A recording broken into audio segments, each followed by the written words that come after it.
Shriji food, હું છું મનીષા ઠક્કર। આજે આપણે ખાંડ, કલર કે કોઈ પણ આર્ટિફિશિયલ કેમિકલ કે પ્રિઝર્વેટિવનો ઉપયોગ કર્યા વગર એકદમ નેચરલ મેથડથી જીરા મસાલા સિરપ કેવી રીતે બનાવવું એ જોઈશું। આ સિરપને બનાવીને તમે 2 થી 3 મહિના સ્ટોર પણ કરી શકો છો, જેથી જ્યારે પણ તમારે ઉનાળા દરમિયાન આ શરબત બનાવવું હોય તો તમે ફક્ત 20 થી 30 સેકન્ડમાં આ શરબત બનાવીને તૈયાર કરી શકો છો। તો ચાલો આને બનાવવાનું શરૂ કરીએ। તો જીરા મસાલા સિરપ બનાવવા માટે સૌથી પહેલા તો આપણે 2 ચમચી જેટલું જીરું લેવાનું અને આ કાચા જીરાને જ આપણે ફ્રાય પેનમાં કે કઢાઈમાં ધીમા ગેસ ઉપર સરસ રીતે શેકી લેવાનું છે। જીરું બળી ના જાય એનું ખાસ ધ્યાન રાખવાનું, નહીં તો એનો ટેસ્ટ બદલાયેલો લાગે। હવે એની આગળની પ્રોસેસ માટે જાડા તળિયાવાળી કઢાઈ કે પછી તપેલી લેવાની અને એમાં 200 ગ્રામ ખડી સાકરનો ભૂકો ઉમેરવાનો। આ રીતની જે મોટા ટુકડાવાળી ખડી સાકર આવે એ મેં લીધી છે અને સાકરના મોટા ટુકડા યુઝ કરવાના બદલે એને ખાંડીમાં આ રીતે અધકચરા કરી દેવાના, જેથી આનું સિરપ બનવામાં ઓછો સમય લાગશે। તો 200 ગ્રામ આપણે ખડી સાકર લીધી હોય તો એમાં એનાથી અડધું એટલે કે 100 ml પાણી ઉમેરવાનું છે। તો તમે કપથી માપતા હોય તો અડધો કપ પાણી ઉમેરી દેવાનું। હવે ગેસ ચાલુ કરી દેવાનો। પછી જે જીરું આપણે શેકીને રાખ્યું છે એને થોડું અધકચરું કરી દેવાનું છે। તો શેકેલા જીરાનો પૂરેપૂરો પાવડર નથી બનાવવાનો, એને આપણે રફલી થોડું વાટી લેવાનું છે। હવે આ પાણી ગરમ થાય પછી આમાં બીજા મસાલા એડ કરવાના।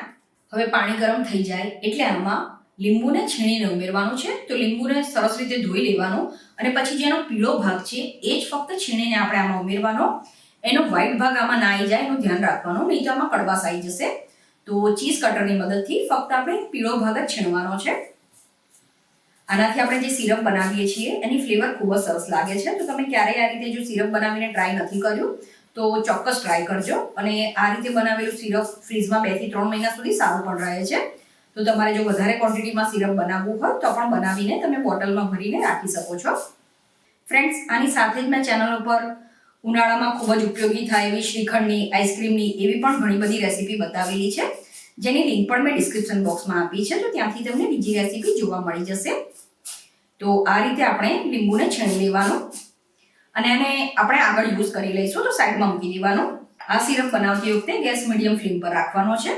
હવે જે જીરું અધકચરું કરીને રાખ્યું છે એ આમાં એડ કરવાનું। આની સાથે જ અડધી ચમચી કાળા મરીનો પાવડર ઉમેરવાનો, આની સાથે જ અડધી ચમચી સંચળ ઉમેરવાનું અને થોડું આપણે સાદું મીઠું ઉમેરવાનું છે। અહીંયા સંચળનું પ્રમાણ વધારે રાખવાનું અને સાદા મીઠાનું પ્રમાણ થોડું ઓછું રાખવાનું છે।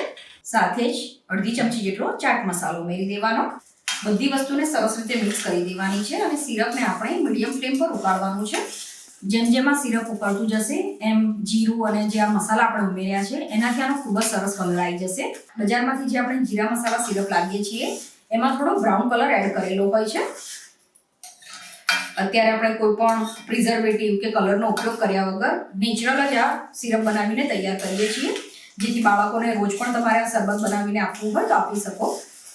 આમાં કોઈ તારની ચાસણી નથી બનાવવાની। આ સિરપ જે આપણે ઉકાળીએ છીએ એ ઉકળીને થોડું ચીકણું થાય ત્યાં સુધી એને ઉકાળવાનું હોય છે। ફ્રેન્ડ્સ, તમને જો મારી રેસીપી પસંદ આવે તો આવી નવી નવી રેસીપી જોવા માટે ચેનલને સબસ્ક્રાઇબ કરવાનું ના ભૂલતા। તો આ પાણીને હવે ચેક કરી લેવાનું છે। તો આ રીતે તમને આંગળી અને અંગૂઠાની વચ્ચે આ સિરપ લો ત્યારે આ તમને ચીકાશ પડતું લાગવું જોઈએ।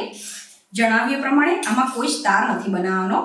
તો આ રીતનું મિશ્રણ ચીકણું થઈ જાય એટલે ગેસ બંધ કરી દેવાનો અને તમે જોઈ શકો છો આમાં આપણે કોઈ પણ આર્ટિફિશિયલ કલર નથી ઉમેર્યો, છતાં પણ જીરા અને મસાલાથી આનો ખૂબ જ સરસ કલર આવી ગયો છે। અને ગેસ બંધ કરીએ એ પછી આમાં 2 લીંબુનો રસ ઉમેરી દેવાનો છે।